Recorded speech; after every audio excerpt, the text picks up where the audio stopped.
Olá, você do Serviço Social para Concursos, bem-vindo a mais um encontro, bem-vindo ou bem-vinda a mais um encontro nosso de resolução comentada de questões do Instituto OCP 2019. Estamos agora no momento de compreensão e interpretação de textos. Vamos ler mais um texto aí de uma prova recente da banca. Vamos lá. Então nós temos o texto intitulado Mundo de Mentira, do autor Paulo Pestana. Tem muita gente que implica com mentira, esquecendo-se de que as melhores histórias do mundo nascem delas. Algumas cabeludas, outras mais inocentes, sempre invenções da mente, fruto da criatividade ou do aperto, dependendo da situação. Ademais, se fosse tão ruim, estaria na lista das pedras que Moisés recebeu aos pés do Monte Sinai. Entre as 10 coisas mais feias da humanidade, todas proibidas e que levam ao inferno. Ficou de fora. A mentira não está nem entre os pecados capitais, que aliás eram ofensas bem antes de Cristo nascer, formando um rol de virtudes avessas para controlar os instintos básicos da patuleia. Eram leis. E é preciso lembrar também que ninguém colocou a mentira entre os pecados veniais. Talvez seja por isso que o mundo minta tanto hoje em dia. E tudo nasceu na forma mais poética possível, com os mitos. E não vamos falar de presidentes aqui. As lendas narrativas fantásticas que serviam para educar ou entreter. Entre tantas notícias falsas, há muitas lendas que inclusive explicam por que fazemos tanta festa para o ano que começa. Então nós já vamos perceber que é um texto que há uma certa extensão. Vamos numerar os parágrafos. O parágrafo 2 está aqui. O parágrafo 2. Aí nós temos a partir do ademais. Aqui o parágrafo 3. A mentira. E tudo, parágrafo 4. Vamos seguir aí a leitura do texto. Os japoneses, por exemplo, contam que um velhinho, na véspera do Ano Novo, não conseguiu vender os chapéus que fabricava e colocou-os na cabeça de 6 estátuas de pedra. Chegou em casa coberto de neve e sem um tostão. No dia seguinte, recebeu comida farta e dinheiro das próprias estátuas para mostrar que a bondade é sempre reconhecida e recompensada. Os brasileiros vestem roupas brancas na passagem do ano, mas poucos sabem que esta é uma tradição recente, de pouco mais de 50 anos, e que veio do candomblé, mas precisamente da cultura iorubá, com os irumolés funfun, as divindades do branco. E atenção, para eles, o regente de 2019 é Ogum, o guerreiro, orixá associado às forças armadas, ao mesmo tempo impiedoso, impaciente e amável. Ogunhê! Mas na minha profunda ignorância, eu não conhecia a lenda da noite de São Silvestre, que marca a passagem do ano. E assim foi-me contada pelo Dr. João, culto advogado, entre suaves goles de vinho, em Quinta do Castro Douro, sorry periferia, diriam o Embraí Suede. Disse-me ele, aqui o 8º parágrafo, o 9º e o 10º. Disse-me ele, ao ver a Virgem Maria desolada, contemplando o Oceano Atlântico, São Silvestre se aproximou para consolá-la, quando ela disse que estava com saudades da Atlântida, o reino submerso por Deus, em resposta aos desafios e à soberba de seu soberano e dos pecados de seu povo. As lágrimas da Virgem Maria, transformadas em pérolas, caíram no oceano. E uma delas deu origem à Ilha da Madeira, chamada Pérola do Atlântico, na modesta visão dos locais. Ao mesmo tempo em que surgiram misteriosas luzes no céu, que se repetiram por anos a fio. E é por isso que festejamos a chegada do Ano Novo com fogos de artifício. Aliás, agora inventaram fogo de artifício sem barulho para não incomodar os cachorros. A próxima jogada politicamente correta será lançar fogos sem luz para não perturbar as corujas buraqueiras. E isso está longe de ser lenda. É só um mundo mais chato. Observe aqui a fonte do texto, tá? De vitacimas.com.br, olha lá. Notícia, / mais leitor, ok? Olha aqui, ó, crônica de Paulo Pestana. Aqui está o gênero textual, é uma crônica. Por que uma crônica? Observe, a crônica é um gênero textual híbrido. É um texto que transita entre a literatura e o jornal. Se o texto fosse feito apenas para noticiar, para apenas informar, ele seria uma notícia, uma reportagem.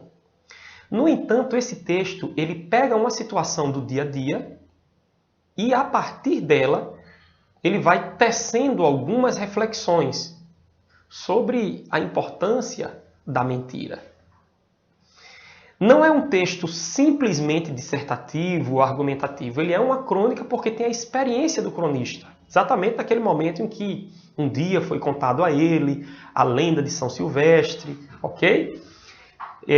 Então nós temos a crônica, ela não tem a informação na crônica é um ponto de partida, é uma situação do dia a dia que é vivida pelo cronista, mas ela não é o ponto de chegada, o ponto de partida é o fato. Mas se ele fosse apenas o fato, o texto seria uma notícia, seria um texto informativo. Mas é o fato seguido de uma reflexão, de um comentário, de uma discussão, que parte do cotidiano. Então nós temos aí a caracterização do gênero, o gênero crônica. Vamos ver a primeira questão sobre o texto. De acordo com as ideias expostas no texto, é correto afirmar que a mentira é desde a antiguidade considerada um pecado irreparável. Falso. Siga a nossa orientação. Faça uma ou duas leituras do texto através de um material que nós disponibilizamos em PDF para acompanhar aqui os nossos comentários. Okay? No nosso vídeo, para nós economizarmos tempo, nós vamos fazer sempre uma leitura apenas do texto. Mas na hora da sua prova, leia 2 ou 3 vezes o texto, numerando os parágrafos e destacando as ideias. A letra A aqui diz a mentira é desde a antiguidade considerada um pecado irreparável. O comando da questão diz de acordo com o texto. Então é uma questão de compreensão textual. Vamos voltar ao texto para ver. No segundo parágrafo, ele diz que a mentira, se fosse tão ruim, estaria na lista das pedras que Moisés recebeu aos pés do Monte Sinai. Que seriam que as tábuas da lei. Entre as 10 coisas mais feias da humanidade, todas proibidas e que levam ao inferno. Ficou de fora. Ou seja, a alternativa A está contradizendo o texto. Ok? No terceiro parágrafo ele diz, é preciso lembrar também que ninguém colocou a mentira entre os pecados veniais. Tá? Então nós temos aqui uma contradição. Tá? A alternativa A está dizendo que a mentira é desde a antiguidade um pecado irreparável. E o texto está dizendo que a mentira ficou de fora lá das tábuas da lei, das proibições, né, da lei mosaica, do não matarás, amarás ao teu Deus sobre todas as coisas, amarás ao próximo como a ti mesmo. Então, não aparece, não mentirás. Então, a letra A contradiz o texto, alternativa falsa. Letra B. A mentira é sempre fruto da inocência humana. Falso, também contradiz o texto. Por quê? Olha só, o sempre. O que é que o texto diz aqui? Muita gente implica com a mentira. Primeiro parágrafo. Ele diz algumas cabeludas, outras mais inocentes. Ou seja, existem as pesadas e as leves. O que é que a letra A está dizendo? Que elas são sempre fruto da inocência humana. Não. Algumas são fruto da inocência, outros da malícia. Isso é o que está lá no texto. Letra C de casa. A letra C diz: mentir faz parte da natureza humana como forma de proteção e ocorre, na maioria das vezes, devido à necessidade instantânea de se afastar de situações adversas corriqueiras. O primeiro parágrafo desdiz a letra C. Vamos rever. Olha lá, parágrafo 1.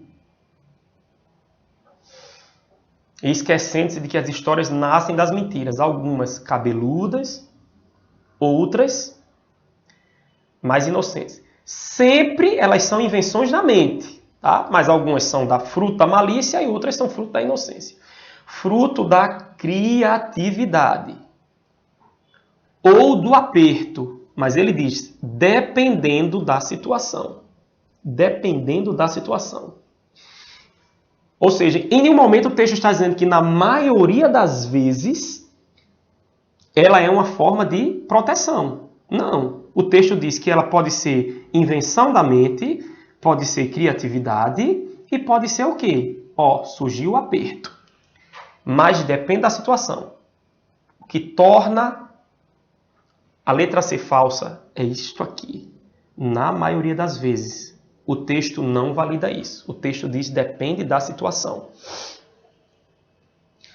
Letra D de dado. Os mitos históricos compõem a origem da mentira,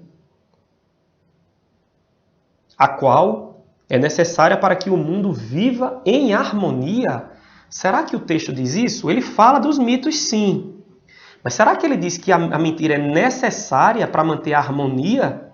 Vamos ver. No parágrafo 3º do texto, a mentira não está nem entre os pecados capitais. Que, aliás, nós vamos aqui, na verdade, o parágrafo 4º. Tudo nasceu na forma mais poética possível, com os mitos. E não vamos falar aqui de presidentes, né? Até uma certa ironia aqui. As lendas, narrativas fantásticas que serviam para educar ou entreter. Então, observe, ele está falando que os mitos, a mentira está lá, na origem dos mitos. Mas em nenhum momento ele diz que a mentira é necessária para manter a harmonia social. Nem neste parágrafo, nem no decorrer do texto. A mentira está ligada à criatividade, à inventividade, à necessidade, ao aperto, né? Aquela necessidade de escapar de uma situação difícil, mas tudo vai depender de cada situação. O texto não fala da necessidade da mentira para manter a harmonia social. Houve aí uma extrapolação. Vamos ver a alternativa E. Na alternativa E, nós temos a mentira. Olha só, gente, como ele é bem cauteloso. Pode ser considerada. Letra D falsa. Em nenhum momento o texto diz que ela é sempre considerada exclusivamente. Todas as vezes, na maioria das vezes, ele diz a mentira pode ser considerada instrumento para ensinamentos. Pode ser, sim. Isso é verdade. Vamos ver aqui. Com certeza. Tá? Está aqui. Olha aí, com os mitos. Aqui nós temos no parágrafo 4, nasceu da forma mais poética, diz assim, serviam para, olha lá a utilidade, educar ou entreter. Ok?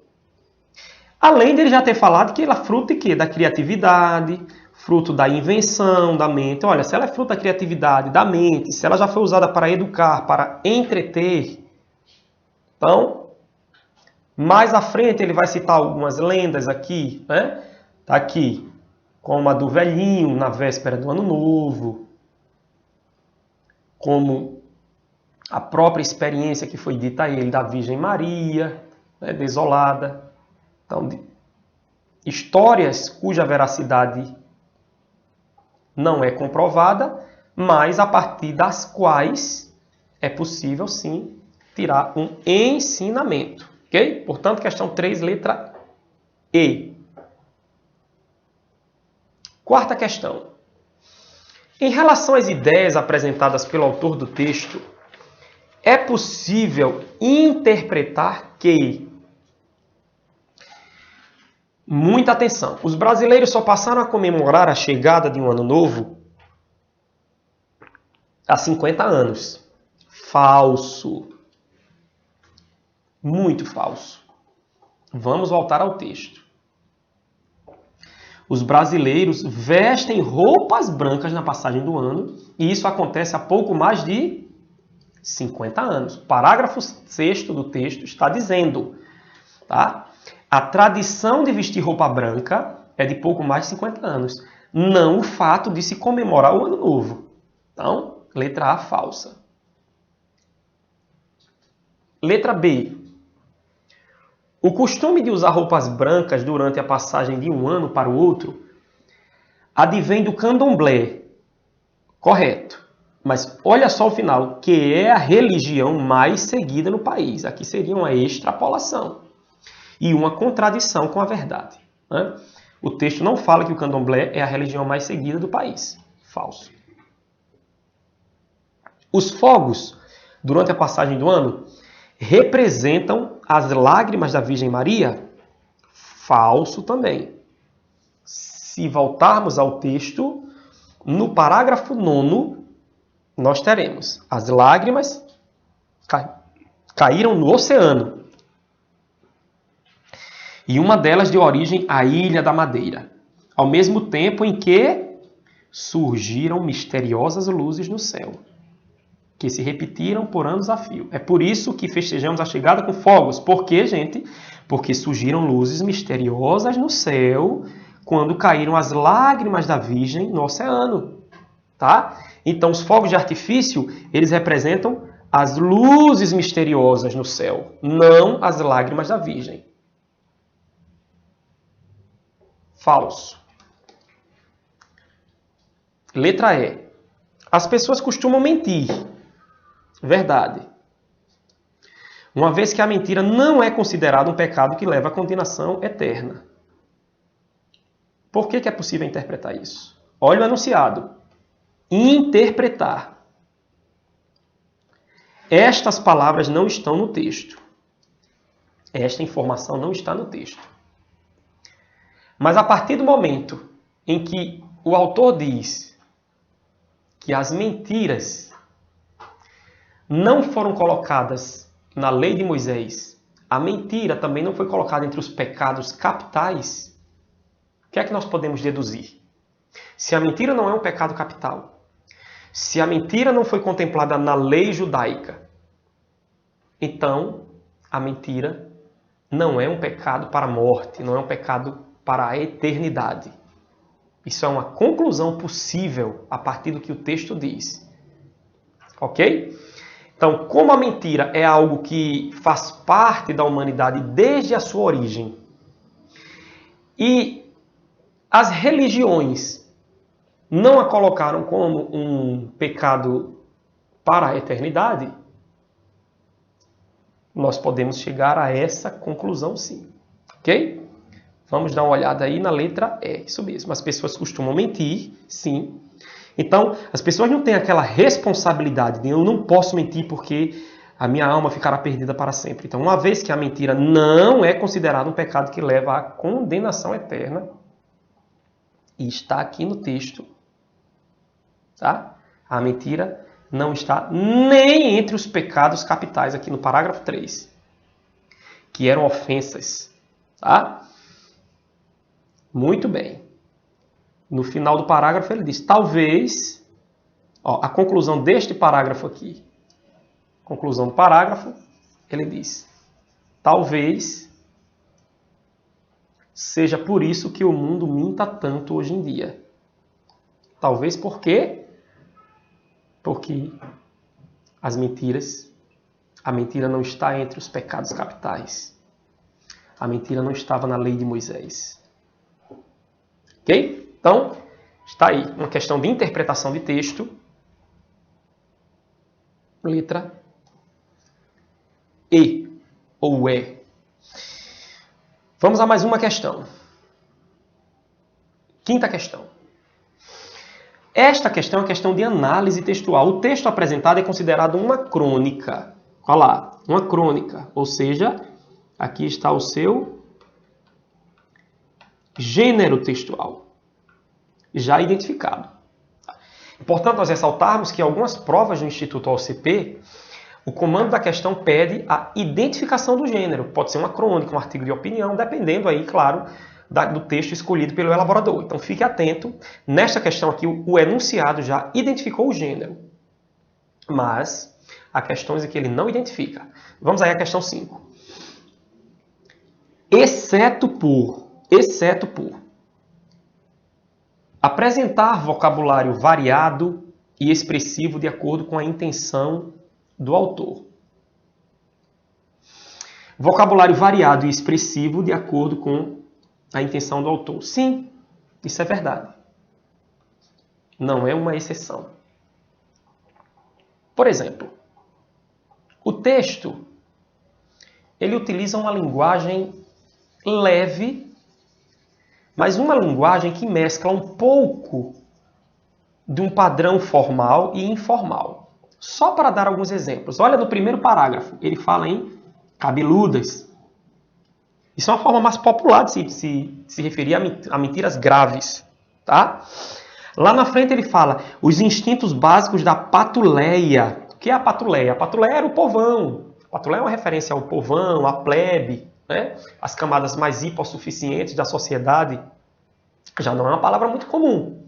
Então, em alguns momentos ele vai colocando pitadas de ironia, usa palavras que não são de um vocabulário muito recorrente, mas, ao mesmo tempo, ele vai enxertando algumas palavras que são de cunho mais popular. Okay? Então, a letra A da questão 5 é verdadeira. Vamos à letra B. Abordar aspecto social da vida cotidiana? Sim, verdade. A mentira no dia a dia. Não utilizar a primeira pessoa do discurso. Em todo o texto. Qual é a primeira pessoa do discurso? O eu. Preste bastante atenção. Toda vez que se fala em primeira pessoa do discurso, procure os verbos e os pronomes. Vamos identificar aqui algumas passagens em que o cronista se coloca através de verbos ou pronomes. Vamos lá. Voltando aqui ao texto. Veja que nos parágrafos 7 e 8, aqui, o parágrafo 7, na minha profunda ignorância. Minha, primeira pessoa. Ok? Parágrafo 8º. Disse-me ele. Ou seja, disse-me é disse a mim. Uma representação aí do eu. Portanto, nós temos aqui a letra C como a resposta. Ó, o enunciado está falando em exceto. Ele utiliza, sim, a primeira pessoa. A letra D diz que apresenta marcas de subjetividade, discursos na primeira e na terceira pessoa. Marcas de subjetividade, marcas do eu, e do ponto de vista. Então, no decorrer da leitura, nós vamos percebendo que o autor vai deixando as marcas aí do seu ponto de vista sobre a mentira. Aliás, a própria identificação que nós acabamos de fazer nos parágrafos 7 e 8, a presença do eu no texto, já são a prova formal de que o autor se posiciona. Ok? Então, a letra D é verdadeira. E a letra E fala em apresentar intertextualidades. Ela é verdadeira também. D verdadeira e E também. O que é intertextualidade? É a presença de um texto em outro. Então, esse texto aí é um texto que está em vários momentos fazendo referência a contos, a lendas, a mitos, ou seja, é um texto no qual estão presentes outros discursos, outros textos. Toda vez que um texto remete para outros, seja parodiando, citando diretamente, citando indiretamente, parafraseando, todo texto que é baseado em algo já dito constitui uma intertextualidade. Tá bom? Então, a letra E é verdadeira. Letra C aqui é a falsa. Temos sim a primeira pessoa. Muito bem. Vamos na sequência. Questão de número 6. É muito comum também o Instituto OCP trabalhar o aspecto da semântica, a parte da gramática que trata a relação de sentido entre as palavras. Semântica tem a ver com o estudo do sentido ou do significado, tá? Quando as palavras são antônimas, sinônimas. Então vamos aqui. Assinale a alternativa em que as palavras apresentadas, considerando o sentido que possuem, estabelecem uma relação de sinonímia. Então sinonímia é igualdade ou semelhança de significado, tá? Então, a semelhança de significado. Qual é a palavra aí que tem um sentido próximo da outra? A letra A traz aí modesta e imparcial. Não existe sinonímia aqui. Modesto não é sinônimo de imparcial. Imparcial é sinônimo de uma coisa que você faz de maneira objetiva, sem se posicionar, de maneira neutra. É ser imparcial. Falso. A letra B traz soberba e ufania. Ela é a resposta. Olha, é muito comum em questões de sinônimo a banca explorar o conhecimento aí de vocabulário. Soberba. Soberba tem a ver com aquela pretensão, a arrogância, o sentir-se superior. Ufania também. Né? Então, daí a gente tem até a palavra ufanismo. Ufanismo é aquele nacionalismo que faz você sentir a sua nação, o seu país, faz o seu patriotismo na sua mente, imaginar o seu país como superior a todos, né? Está acima das outras nações, dos outros estados. Então, a palavra soberba, pelos dicionários, é dada como um dos sinônimos de ufania. Aquela ideia do pernocticismo, do estar por cima, de ser superior a. Soberba ou ufania, letra B a resposta. Na letra C, ocorreram aqui antônimas. Patuleia é a plebe. A plebe. A camada mais popular. Que é o contrário da burguesia, que seria aqui a classe mais privilegiada. A mesma coisa ocorreu na letra D. Veniais significa perdoáveis. Okay? Aqui vem de vênia. Vênia, perdão, desculpa. Tá? Então, ó, veniais é sinônimo de perdoáveis, mas a palavra é imperdoáveis. Então, ele colocou um antônimo falso. E na letra E nós vamos ter virtudes. Virtudes eu posso colocar como sinônimo de quê? De qualidades, mas não de escolhas. Jamais. Então, não existe sinonímia entre virtudes e escolhas. A sinonímia está aqui entre soberba e ufania, aquele ar de superioridade. Tá? Então vamos à questão de número 7. Sobre os sentidos e os aspectos linguísticos do texto, é correto afirmar que é uma questão de análise textual. Ou seja, é uma questão que não vai mexer apenas com as ideias do texto, mas com a construção do texto. Então, nós vamos ter uma questão de análise. Vamos lá. A letra A, nós temos o seguinte. Há uma crítica explícita do autor em relação à ingenuidade do povo que acredita em mentiras como se fossem verdades. Falso, em nenhum momento, nos 10 parágrafos do texto, há uma crítica explícita à ingenuidade do povo, que acredita em mentiras como se fossem verdades. Isso não ocorre. O tom de ironia não pode ser vislumbrado na crônica. Pode sim, com certeza. Tá? Inclusive, o último parágrafo do texto, ele é bastante irônico, quando ele diz: aliás, agora inventaram fogo de artifício sem barulho para não incomodar os cachorros. Olha só, a próxima jogada politicamente correta será lançar fogos sem luz para não perturbar as corujas. As corujas barraqueiras. Ele diz: isso está longe de ser uma lenda. Então existe ironia sim. Falso, letra C. Letra D. No trecho, E tudo nasceu na forma mais poética possível, com os mitos. E não vamos falar de presidente aqui, as lendas. Os travessões foram utilizados, estão aqui, 2 travessões, para demarcar uma oração que contém uma locução verbal. Vamos lá, então oração é todo enunciado que contém verbo ou locução verbal. Ele está dizendo que há uma oração que contém uma locução verbal predicando um objeto indireto. Então, dentro do travessão, nós vamos encontrar o seguinte. Não vamos falar. Aqui está a locução verbal.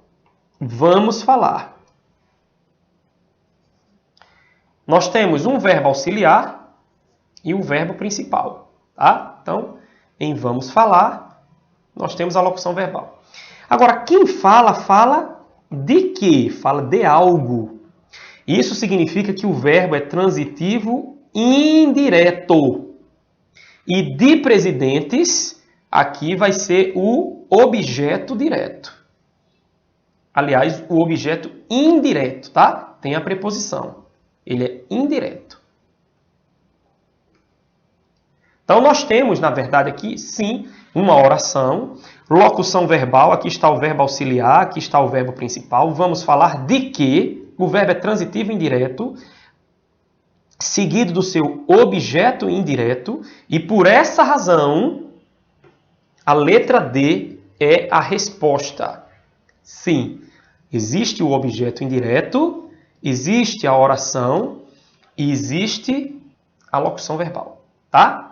Então, nós temos aí os 3 elementos apontados, oração, objeto indireto e locução verbal, dentro aqui dos travessões verdadeiros. A letra E diz, não há referências sequer implícitas ao momento político vivido no Brasil na atualidade. Olha, a própria letra D já nos ajuda a eliminar. Quando ele diz, não vamos falar de presidentes aqui, por quê? Antes do travessão, ele usou a palavra mito. Né? E como sabemos, a palavra mito é feita como referência a uma figura da política nacional. Portanto, a própria letra D já auxilia a eliminar a letra E. Ok? Com isso, nós chegamos ao final de mais um bloco de resoluções comentadas 2019, Língua Portuguesa, Instituto AOCP. Professor Eric Anderson, espero você no próximo vídeo. Até lá!